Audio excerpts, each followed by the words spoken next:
Hey, what's up? Hello, y'all. It's your favorite boy girl, Michael G, and this is Cocktails and Bubbles, baby. Are you ready to get your motherfucking bubble burst?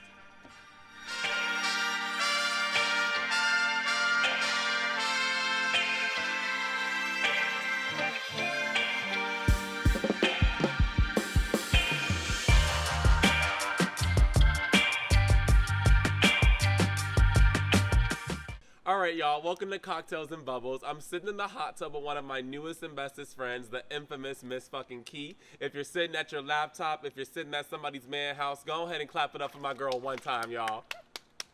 Hi, everybody. I'm so happy to be here, and it is an honor to be in your presence. Oh my goodness, girl, you better stop. I'm so happy that you're here. Yes. So why don't you go ahead and tell our audience a little bit about yourself a little bit.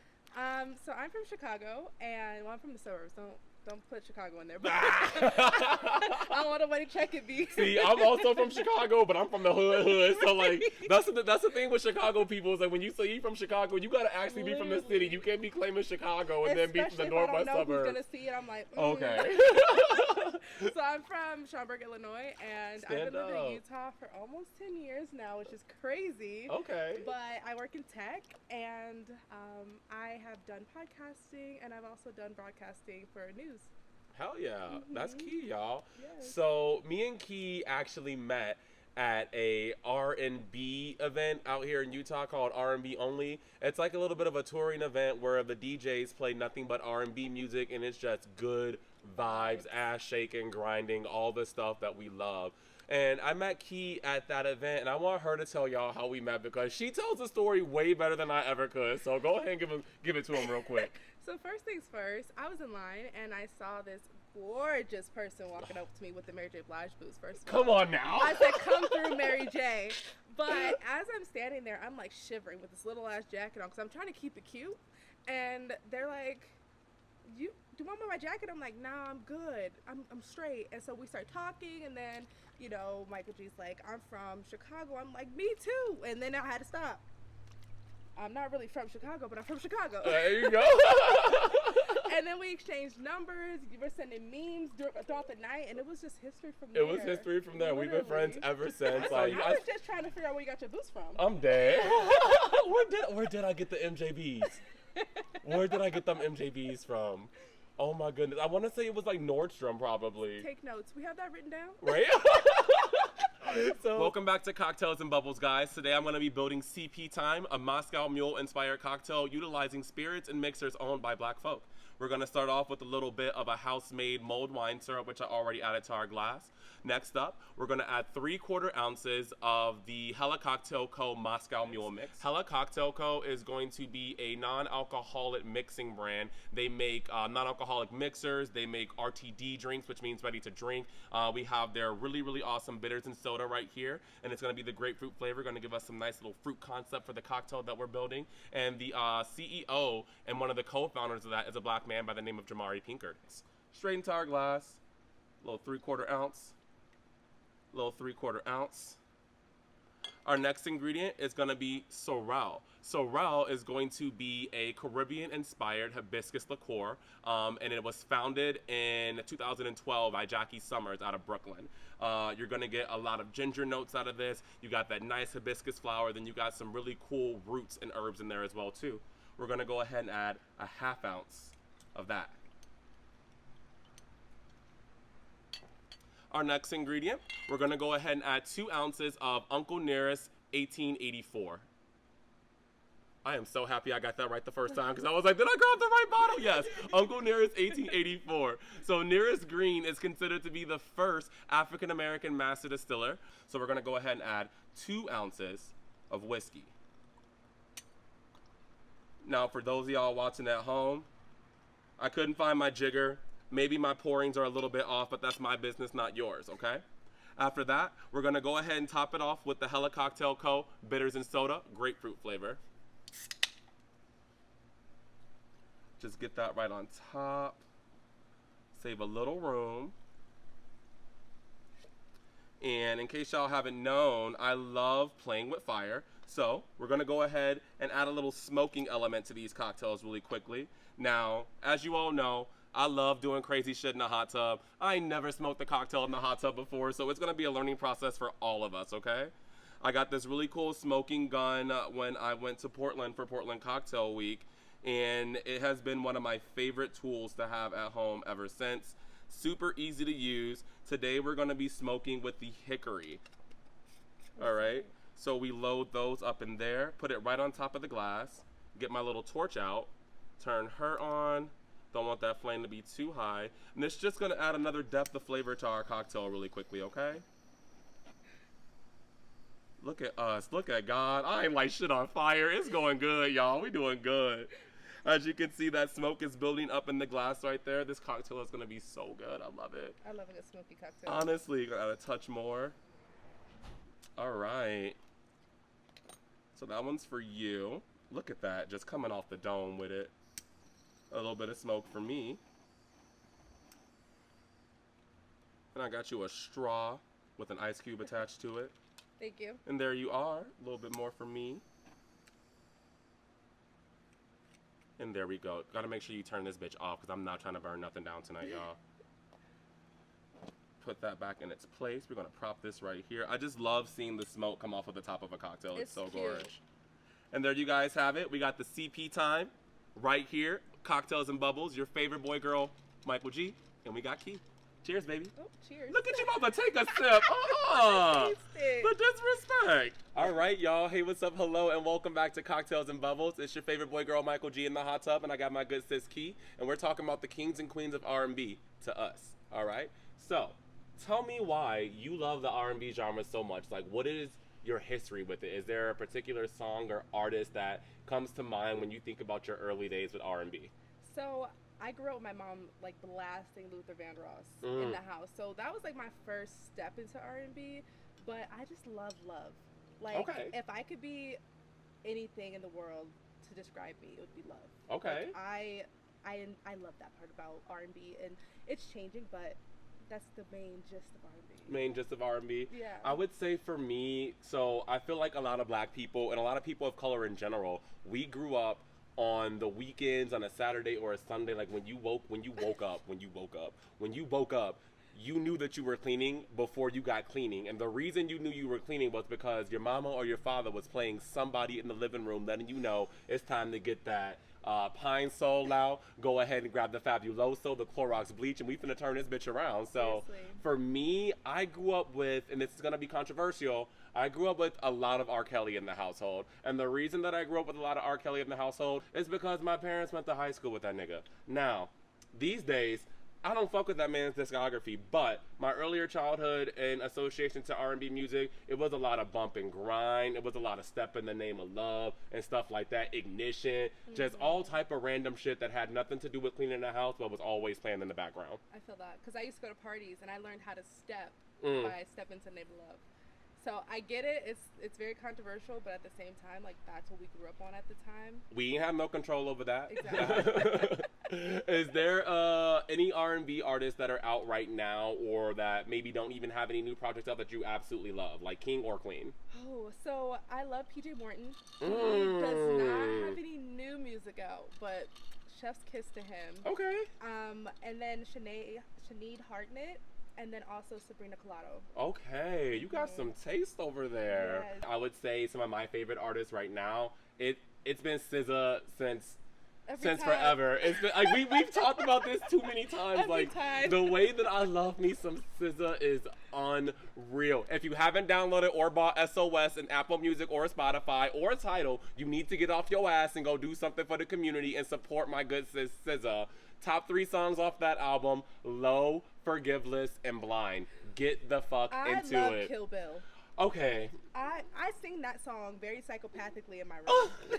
I just killed my ex. Not the best idea.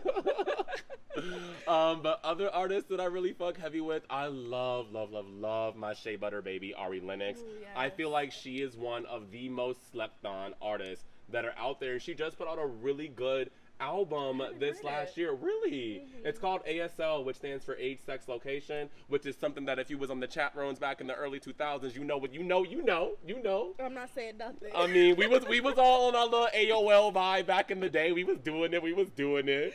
But yeah, SZA and Ari Lennox are two of my favorite like female R&B artists. And if I had to pick one of my top favorite kings of R&B, I'm a big fan of Usher Baby. Like, Usher Baby really be doing it for me. Like, I'm trying to tell you, I had to be no more than probably 15 or 16 when Love in This Club came out. Could not get into a club. Had no idea about love, but I knew every motherfucking lyric, and you could not tell me nothing about it. Oh my goodness. I do love Usher. And the fact that I missed his residency in Vegas hurts my heart, but it is what it is. Usher, if you watching this, I hope you are. Please do another residency and come to Utah. Come give us some love. Come to the mountains. We need one concert. Just one night only. Get on your Dream Girls and give us one night only. Mm-hmm. Okay, so speaking of concerts, is there any R&B artist that you've seen in concert that you've absolutely just like over the moon, like just loved, just like couldn't get enough of? Well, it has to be my secret crush, Kehlani. Where did you see her? I saw her at Complex in Salt Lake City. Wait, just this past year? Yes. That was before R&B only, wasn't it? Or was it after? Yes, it was in September. It was in September because R&B only was in November. Mm-hmm. I also went to Kehlani in September. So look at God. Okay, hold on. So apparently we was in the room at the same time at the Lonnie concert and didn't know each other then, but like R&B really brought us together. Literally. That's kind of fucking crazy. Every time I step in the room R&B, you're there. It's a good time. Period. So yeah, Miss Lonnie, man, that is just such a voice, such a talent, and she's a good ass dancer too. Like, I love when artists be multi-dimensional. You know what I mean? So like another one of my favorite R&B artists is Ciara. Oh yes. Like, baby, I remember when she debuted. Like when she debuted with Goodies, that was more like in her pop bag. That and 1-2 Step. And oh man, if I could do the 1-2 Step in this hot tub right now. Don't get me started because I will act a fool. But yeah, I love Ciara, and like I've loved that like from the get-go she solidified herself as not just like a singer or an R&B artist. She was like, bitch, I got 2 good feet and I'm gonna show you what I can do. Ciara with the good knees, Ciara with the good back bend, like she been getting down since the Get Down was the Get Down, if you know what I'm saying. Ciara had me thinking I was flexible back in the day, and I was absolutely not. Okay. I feel like everybody at least once or 7 times have tried to hit that microphone move from Promise with a broomstick. You know what I mean? You know what I'm talking about? Because the way she just broke it down, and then I think my favorite part of the Promise music video was when she had her back up against the wall with all the girls, and they was hitting that slow grind like the side to side. Oh my goodness, I could not contain myself. I can't even do it to this day. The way my knees are set up, baby, I can't do it either. So it's no shade, no tea, no shade. Cheers to that. Cheers to growing old. Come on. Okay, so I think another artist that I've really enjoyed seeing live in concert that I would put them in an R&B genre was Miss Lauryn Hill. Like, don't get me wrong. Was she on time? I need to go. I need to go. Do not drag her like that. That's how I felt about R&B only. It's like it brought everybody together to kind of just celebrate the art of R&B and music. I know we talk about white people ain't got no rhythm and shit like that, but we met some people. We met some people, and baby, they had me sweating my edges out on that R&B only dance floor. I could not. One of the ways that I was introduced to a lot of R&B music growing up was through none other than 106 and motherfucking Park. And I'm talking the OG 106 in Part with AJ and my girl Free with the fucking fro. I will never forget watching Drumline. Remember Drumline with Nick Cannon? And then they had the Big Southern Classic and they had AJ and Free hosting. Baby, I was gagged. Chef's kiss, honestly. But that was like, that's how I came into a lot of music in general. And something we were talking about earlier with just like the artists that like held down that #1 spot on the top 10 BET countdown. And one of the artists that we both talked about was none other than Miss Keisha fucking Cole. Now, what song you got in your mind? Love. I never knew what I was missing, but at some point, I knew once we start kissing. Keisha Cole, like, such a talent, such a voice. Did you ever watch her her show on BET? With her mom. With her mom, bitch. Yeah. What was her mom's name? Frankie? Yes. Oh my God. Rest in peace of Frankie. I believe she passed away. When? Months ago. Like recently? Yes. Oh my God. Listen, if it's not true, it wasn't in this podcast that you heard it. Oh my God. Rest in peace to her because she was very entertaining. She really, Honestly, I watched Keisha Cole's The Way It Is. Yep. I watched Keisha Cole's The Way It Is just for Frankie. Like, I love her mother's voice so much. I love how, like, she did not let a single camera phase her. She was like, this is who I am. This is how I'm showing up. Like, I'm here. Like, what we gonna do about it? And I love moms like that because it'd be like, cringe, but it'd be like, ooh. I just love people like that in general. Like, I feel like for me personally, like, one of the things that I preach about the most is living authentically and, like, just living your truth and showing up as your real best self. I love that shit. And we need more of that. So, this is your challenge this week, this month, this year. Show up as your authentic self in every single space, especially the spaces that don't reflect you. Living in Utah, we know it's a predominantly white state. Everywhere we go, 9 times out of 10, we the only person that looks like us in the room. And that's some shit that's like, it gets hard real easy. But what makes it, or it gets hard real fast rather. But what makes it easier is when you just show up as yourself. No gimmick, no fear, just like, this is who I am. Love me or stay your ass over there. And that's on period. All right, so back on the topic of BET. My hand is so cold, y'all. It is like legit 10 degrees out here in Utah right now. We got my girl Sandra bundled the fuck up behind the camera. Show some love to my good sis Sandra. Woo! Y'all saw her on the other episode of Cocktails and Bubbles for the Girls, where we talked about women in the food and beverage industry. Period. But back to BET. What is, like, there are just so many, but, like, what's one of the moments that you remember from BET that stands out the most? So I'm a comedy type of girl. So when Michelle fell, when Michelle fell, I'm not gonna play with you. I need to stand up and calm down at the same time. Let me just address the camera this way. All right. So when Michelle fell on stage and Beyonce just kept walking past her, I said, Lord, this is going to be imprinted in my head forever. It wasn't just Beyonce. It was her and they both saw their good sis on the ground and continued with the choreography. They said the show must not stop. But here's the thing. Michelle, she stood right the fuck back up and did not miss a beat. And that is called showmanship. And that is a lesson that some of these new artists need to learn. Like, don't let us know. I mean, it was very clear. We all knew. It wasn't like she could hide that. But the show went on, and they carried Blast. And that's how you clear a bitch. That's how you clear them completely. And that's on period. Because she cleared me, too. Well, you was laughing while she was on the ground and shit. Okay. Oh my goodness. What was your favorite though? One of my favorite BET moments was when Busta Rhymes released "Touch It, Bring It, Babe," this chocolate fountain or whatever.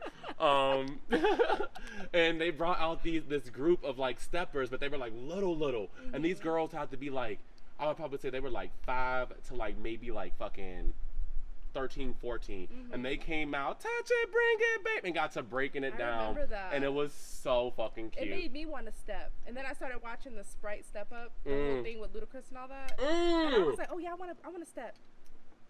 All right now. No rhythm. No, oh come on now, Key, come on, don't do me like that, baby, nah. You notice I don't dance when I go out. No, you do be stiff as a board. I gotta go. Oh, I ain't finna drag you back. But she be trying, and that's all that matters. Like, E for everyone and A for effort, bitch. Like, you gotta give it to her. Come on. Thank you. You're welcome. You're welcome. All right, let's talk some more R&B though. So, one of my favorite queens of R&B is also Fantasia. We were talking about this earlier. Don't nobody cry during a performance like Fantasia. Like, I'm talking snot, tears, head back, escorted off the stage. Like, I love seeing that from an R&B artist more than anybody else. Like, we've seen rock stars cry, we've seen rappers cry, we've seen pop stars cry, but like the subtext of R&B, it's just so fucking powerful. And with Fantasia, like, having a background in gospel as well too, like, when she performs, like, she feels it. And that is just so fucking beautiful. And that's why she's one of my favorite performers of all time. So she gives me goosebumps every single time. Simon Cowell really rubbed me the wrong way. He still do, to be honest. With America's Got Talent. Well, Britain's Got Talent. It's like you know how some people just got a face you don't like? Before he even speaks, it's the face that just does it for me. All the people who just went in my head, just the faces I don't The like. faces you don't, and it's not to say that like I'm not calling nobody ugly. Like we don't do that. We don't do that. It's just like it rubs you the wrong way, and then when they speak, it's even worse. It backs it up. It backs Literally. up when your voice backs up the face, and those two things overlap and intertwine. Like I don't like you that much. Literally. I don't like you that much. So we've talked a bit about queens of R&B. Let's talk about some kings. Now I'm gonna say something a little bit controversial. Okay. Hold on. Let me put this down real quick. Go ahead. Because I need to focus. Okay. There is a king of R&B that a lot of people like that I just can't get behind, and that is, I know you wanna love, I know you wanna, Jacquees, however you pronounce his name. He just gives off like, I don't know how to sing, but I'm doing it anyway. And like that be me wholeheartedly. That be me, but like I'm not out here booking shows and tours and shit off of the shit that I can't do. Well, the fact that he was beefing with, who was it? LMA? For one of her, Boot Up? LMA, because yes. Was it, who did did she do a cover of his song or did he do a cover of her song? He did a cover of her song. And I think he put up numbers. He did. And that's why she was. Sips drink. I mean, but I have to agree with you. I do not like Jacquees. It just don't be giving. You know what he give me? He give me real hee type vibe. Like I look at him and I just want to go hee. Let me throw some shade. My unpopular opinion, which is I feel like no one ever thinks about, but Summer Walker is the more ghetto but glorified version of Keisha Cole. Now I'm gonna need you to elaborate. So, like, Keisha Cole came out with the bangers. Yes. Should Have Cheated, Love, she had the tattoos. All her videos was in, like, not all of them, but some more, white beater, the jacket, the jean jacket. And it was just like, but Summer Walker has that same kind of demeanor, but a little bit worse, in my opinion. And people are literally praising her. And, like, Keisha Cole gives everything that Summer Walker doesn't. But doesn't get the same. Like we talked about, I feel like people really do sleep on Keisha Cole's influence in the R&B music game. Like for me, I think my favorite Keisha Cole song of all time is that Last Night. Ooh. Couldn't even get an answer. Like when she came with those vocals, I'm not trying to baby. Like some people will try to be like, oh, they're not in the same genre because now Summer Walker's trying to be neo soul, more like. And I'm just like, but Summer Walker started off as the same as Keisha Cole. Just a regular R&B artist.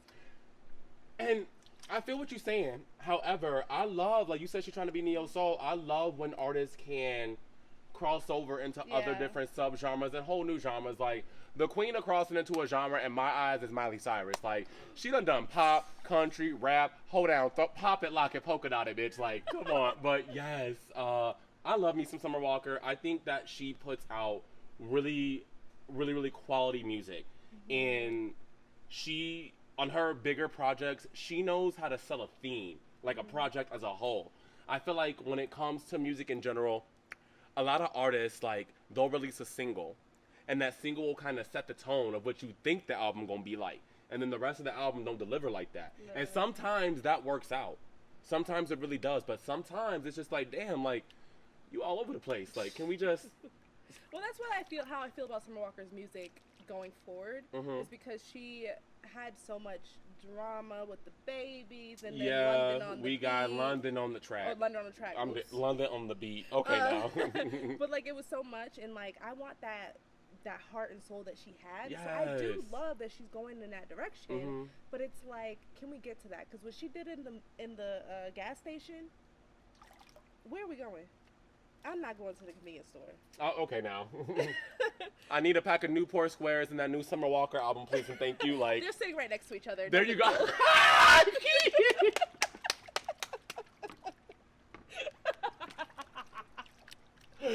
Oh my! Not right next to each other. They said if you buy one, you get the other one half off, though. Literally. No, but no tea, no shade. I fucks heavy with Summer Walker. A lot of my friends know that I keep her heavy in my rotation, so that's one of my favorite queens of R&B for sure. And this is another reason why I love R&B the most. It's because, like, artists get vulnerable. It's the good. It's the bad. It's the ugly. It's everything. It's relatable. And, like, even if you've never been in love, if you've never experienced love, when you hear a good R&B artist sing about love, you feel that inside. you feel that somewhere. So another really good R&B song, I'm trying to think. I think it was Faith Evans. Every move I take, like that is one song. Since I was a kid, bawled my eyes out at that. Had no experience with death in any way, shape, or form, but she was able to convey that feeling through just her voice and the lyricism. Like, I couldn't even tell you who was also featured on that track. Do not drag me. Do not drag me. But if you do, my Instagram is Desserts and Alcohol. Diddy. It really was Diddy. And I think somebody else, but Diddy for sure. Diddy for sure. I love me a good Diddy bop. Come on. But like, okay, so we're talking about old hip hop, and well, not old. I wouldn't say consider it old, but like, you know, the 1990s, early 2000s. That was just a good, like, they were in their R&B bag. I have barely any complaints. The only complaint I have is the fact that people are using breakup songs as wedding songs. Y'all need to cut that out. Oh, you know who you are. Okay. Anyways, it's the this for me. You know who you are. I'm not gonna call you out, but you know who you are. Cut it out. I love the 90s music, but people are taking the breakup songs as like songs that are popular for weddings. Mm-hmm. No, that's a weird take. It's different. It's different. I feel like this may be the consensus with a lot of people in that generation. It's just like what we know the most. 90s R&B, like it's always gonna do it for them. Like some SWV. I get so weak in the knees, I can hardly speak. I lose all control, and something takes over me. Like, come on. Hey, y'all. Thank you so much for tuning in to Cocktails and Bubbles. Again, it is your favorite boy girl, Michael G, a.k.a. Daddy Longlegs. And I got my good sis Key in the hot tub, serving looks, giving vibes, throwing shade. Like, come on now, girl. All of the above. All of the above. You better work with it. So, I'm going to send us out with one last question. Okay. And this is something that, like, irks my nerves, that it's even a topic that we have to talk about. But, do you think R&B is dead? Ooh. Don't put me in the hot seat. I don't like to be in the hot seat, but I'm gonna answer. You in a hot fucking tub, bitch. Sweating. Come on now. From beginning to end of it, sweating. I think that R&B is not dying, but it's changing. And the way that the direction that it's changing is very weird to like almost match rap. So it's like that I'm going to, you know, do a one night stand type of vibe. And I know, but like now it's like DVSN if I get caught cheating. Division. Division. Oh. Baby, the way I'm not okay. DVSN. I did not mean to cut you off. Continue. No, you're fine. The way they have that song, like if I don't get caught cheating, that don't mean I don't love you. But like back in the day, we used to have music that like, girl, I'm begging and pleading, like Keith Sweat, I'm begging and pleading to get you back. Can we get back to when niggas was talking about some my whole life has changed since you came in? Yeah. I can go my way. Yeah. Yeah, I 125% see what you're saying. It's like, it's kind of like a brag to be an unfaithful ass person. Literally. And like you said, like that's kind of always been a thing within rap. And I see that crossing over into R&B music. And it's like now you have R&B artists, and like it's not like this is anything new, but I feel like it's happening a lot more than it ever did back in the day. You have R&B artists jumping on these tracks with these niggas that be disrespectful on every other track. Literally. And it, like to me personally, I'm just like, when we talk about brand affiliation, like what are you doing, babes? Like I don't want to call nobody out specifically, but like what are you doing, babes? You know what I mean? But me personally, I have to agree with you. I don't think R&B is dead. Like whenever I see people say shit like that, I'm just like, I am constantly eating. There's this really great account on Instagram called Escape Tracks, and all they do is share R&B data every Friday. They do like a new music release Friday. They list singles, they list projects. Get into it. Did y'all write that down? Did you get that? Pause, go back, rewind, scribble it. They like that's how I keep up. And then I also follow like just legit R&B playlists on Spotify, Apple Music, and Tidal and stuff like that. And like I'm never not satisfied. Like never not satisfied. So when people say R&B is dead, I'm just like it depends on what you're listening to. A lot of people like we love the oldies. I'm a big ass old head, but there's a lot of good music that's being made in this day and age by people that are our age, by people that are younger than us, by people that are younger than them. And if you sleeping on it, beauty, wake up. That's it. That's all. I have to agree. Thank you so much for coming on to the show. Like, I really hope you had such a good time. Thank you for your input, the vibes, the energy, the drama of it all. I'm going to go ahead and send us out real quick. Let's go. Let's do it. I'm Michael G, a.k.a. Daddy Longlegs, and this is Cocktails and Bubbles, baby, featuring my good sis, Kei, and we hope you got your motherfucking bubble burst.